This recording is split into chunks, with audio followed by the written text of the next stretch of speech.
A protection fund is like a pension fund.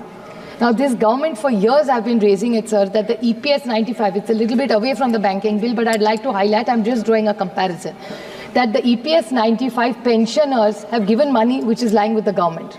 They don't get the money that was committed to them.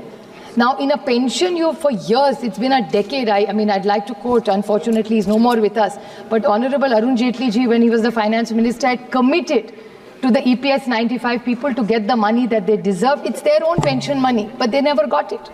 So I don't want this scheme also to go in the same way, because we've had a history. So I hope that this Investors Education and Protection Fund, since you're calling a pension and a protection fund, is something very similar.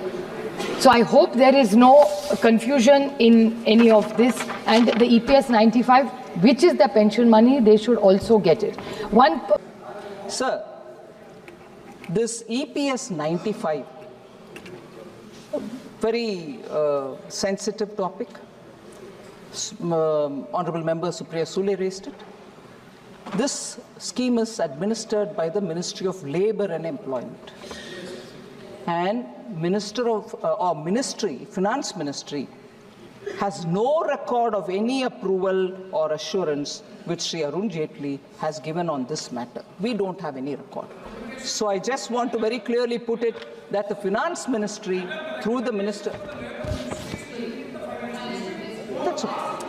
That's fine. I take that point, but then no assurance was given by Honorable Finance Minister at that time, sir.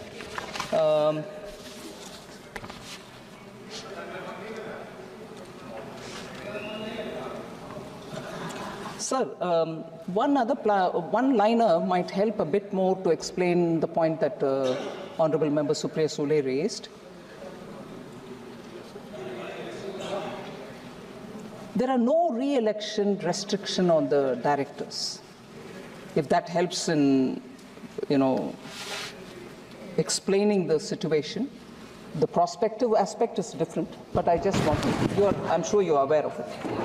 Right, okay. That's fine. That's fine. I heard you. Okay. So that's largely the response I wanted to give you. Thank you for giving me this opportunity.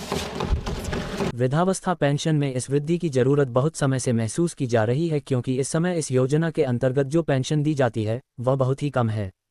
साल 2007 में 60-79 वर्ष के आयु वर्ग के लिए इस योजना के अंतर्गत मासिक पेंशन की राशि मात्र 200 रुपये रखी गई थी। उस समय भी यह राशि बहुत कम मानी गई थी, जबकि 80 वर्ष से अधिक के आयु वर्ग के लिए पेंशन 500 रुपये रखी गई थी। लेकिन आश्चर्य की बात यह है कि उसके बाद 11 साल हो गए और केंद्र सरकार ने इसमें कोई वृद्धि नहीं की। अब तो साल 2007 में तय किए गए 200 रुपये की कीमत महंगाई के कारण मात्र 92 रुपये ही रह गई है। फिलहाल इस योजना के तहत 200 रुपये से कुछ अधिक पेंशन मिल रही है, तो इसकी वजह यह है कि अक्सर राज्य सरकारें इस कमी को महसूस करते हुए इसमें कुछ अपना अंश भी जोड़ देती हैं, लेकिन ये पर्याप्त नहीं है।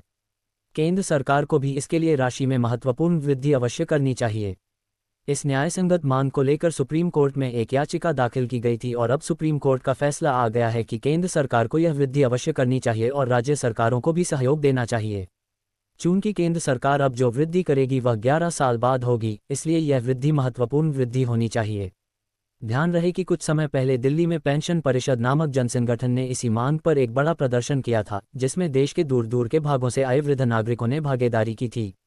इसमें कम से कम 3000 रुपये की पेंशन देने की मांग की गई थी और इसे महंगाई के सूचकांक से जोड़ने के लिए कहा गया था, ताकि महंगाई के साथ साथ इसमें स्वतः वृद्धि होती रहे।